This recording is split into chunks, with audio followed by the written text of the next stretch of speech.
देश के अंदर जो आपातकाल के दौरान ये 25 जून 1975 से 21 मार्च 1977 तक 21 महीने के अंदर इतनी लोगों के साथ जाति बर्बरतापूर्ण ढंग से किया गया, मानसिक तौर पर प्रताड़ित किया गया, जो अपनी वेदना अलग अलग किताबों में प्रकट किए हैं। और लोकनायक जयप्रकाश नारायण जी जो बिहार का हुआ सपूत, बिहार की धरती तो इतिहास पहले भी कई बार रचा था। 80 वर्षों की है जब मौलिक अधिकार पर हमला हो, जब आपके संविधान प्रदत्त अधिकारों को रोका जाए और आपके स्वतंत्रता पर चोट करे, तो वो बातें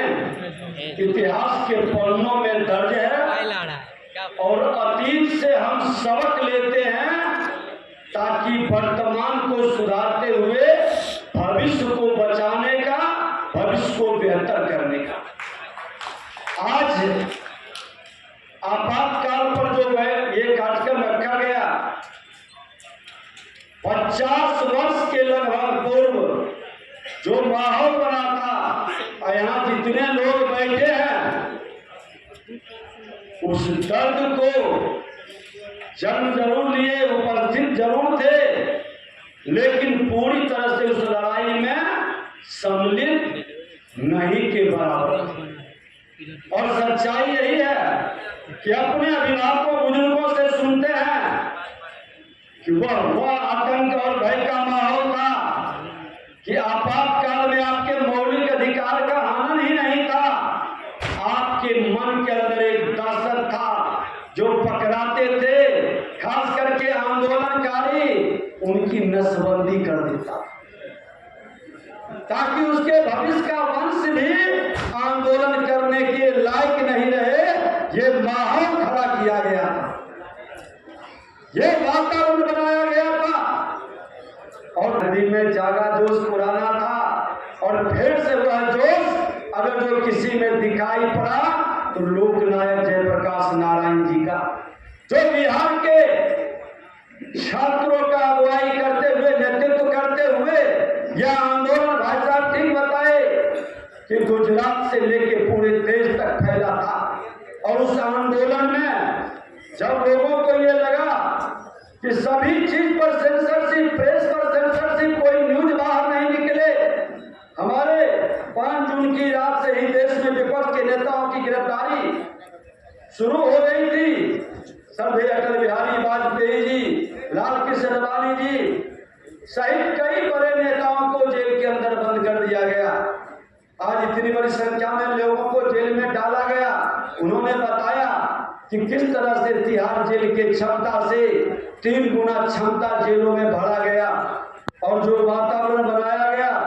कि कोई न्यूज बाहर नहीं निकल पा रहा था। आपातकाल के दौरान पुलिस के द्वारा प्रताड़ित सिर्फ आंदोलनकारी को ही नहीं, उसके परिवार को उसके घर के अंदर जाकर एक दहशत का माहौल बनाया जाता था ताकि कोई आंदोलन के लिए आगे नहीं निकल सके। इससे भी ज्यादा वातावरण को, माहौल को, तुष्टीकरण की भावनाओं को भी किस तरह से पुष्ट करने का प्रयास किया गया था। पूरी तरह से जो उनके साथ खड़े थे, जो अत्याचार के पक्ष में खड़े थे, ऐसे लोगों की तुष्टीकरण और उनको महिमा मंडित भी किया जा रहा था। आज वही कांग्रेस है जो हमारी मूल संविधान के भावनाओं के विपरीत, जिन संविधान निर्माताओं ने कई महीनों तक, वर्षों तक पूरे अपने रिसर्च कर करके सामाजिक समरसता, ताना बाना को समझते हुए सामाजिक, भौगोलिक, आर्थिक संरचनाओं को जोड़ करके जो संविधान का निर्माण कराए, उस संविधान में इन कांग्रेस के लोगों ने संविधान की भावनाओं को कुचलकर 80 बार संशोधन किया। 80 बार मूल भावना को बदल दिया, धर्मनिरपेक्षता के भाव को घुसा दिया और समाजवाद की नई कहानी को कर दिया। ये कांग्रेस का असली चरित्र था। अरे जिस संविधान के अंदर 80 बार संशोधन हो और वह संशोधन अपने परिवार की जमींदारी को स्थापित करने के लिए करता हो, वह अपने तानाशाही प्रवृत्ति को स्थापित करने के लिए करता हो, वो बापू के उस कथन को उपेक्षित कर करके, अनादर कर करके कि ये कांग्रेस आजादी की लड़ाई लड़ी है, ये कांग्रेस अब आगे के लिए नहीं चाहिए, ये कांग्रेस पूरे देश के सम्मान और प्रतीक के रूप में संविधान का धरोहर और विरासत के रूप में जाना जाए। लेकिन अपने वंशवाद, परिवारवाद और अपनी जमींदारी को बढ़ाने के लिए नेहरू जी के बाद उनके ही वंश के, उनके ही परिवार के लोग आगे भी सत्ता में बैठे रहे। आपातकाल 3 बार देश में लगा था, 3 बार देश में आपातकाल लगा था। पहला 1962 में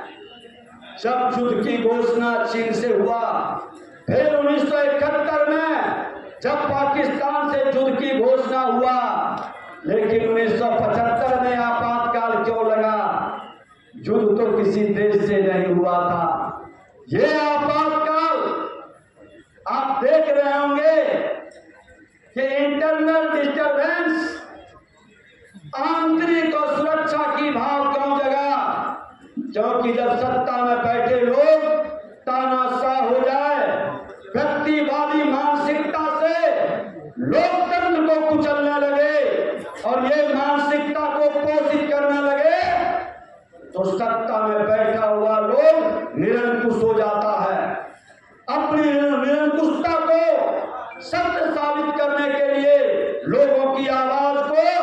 बंद करने के लिए ये आपातकाल का रूप दिया गया, जो आपातकाल कहीं न कहीं लोकतंत्र को सबसे ज्यादा नुकसान किया। इस लोकतंत्र को पूरी तरह से कमजोर करने का जो मानसिकता बनाया गया, लेकिन शायद उन्हें ये पता नहीं था कि यह लोकतंत्र जिस धरती पर जन्म लिया था,